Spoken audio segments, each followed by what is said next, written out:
ఈరోజు మొట్టమొదటి శాసనసభలో తెలంగాణ ఇచ్చిన కాంగ్రెస్ 13 రోజులుగా అధికారంలోకి వచ్చి తెలంగాణలో గత 10 ఏళ్లలో బీఆర్ఎస్ ప్రభుత్వ వైఖరి పెట్టిన ఖర్చును శ్వేతపత్రం ద్వారా తెలంగాణ ప్రజలకు అసెంబ్లీ వేదికగా చర్చలోకి తీసుకొచ్చి ప్రజలకు తెలియజేయడం జరిగింది.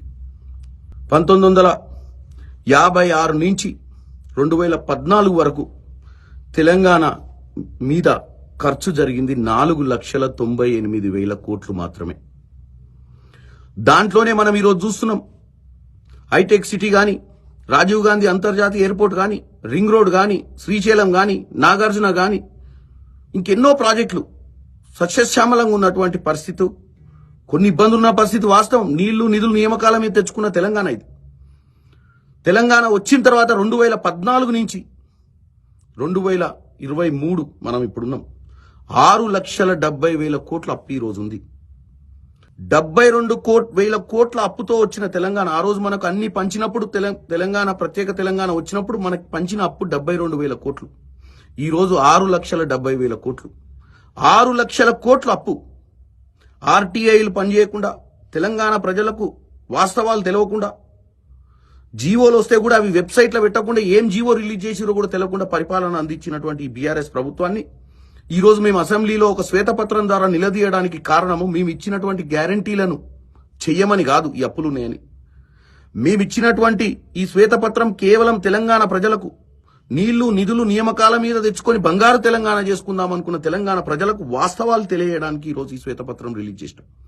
ఎంత అప్పు చేసిర్రు, ఎంత వడ్డీలు కడుతున్నాం, కార్పొరేషన్ల పేరిట కూడా అప్పు చేసిర్రు.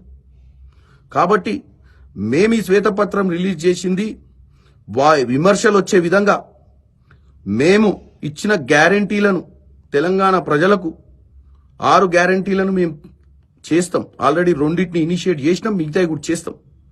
కానీ చేయకముందు ప్రోగ్రెస్ రిపోర్ట్ గత 10 ఏళ్లలో బీఆర్ఎస్ ఏం చేసిందో వాళ్ళకి తెలవాలి. మేము ఎక్కడి నుంచి మొదలు పెడుతున్నాం మా పాలన అని కూడా తెలవాల్సిన అవసరం ఉంది. కాబట్టి ఇది చేస్తున్నాం.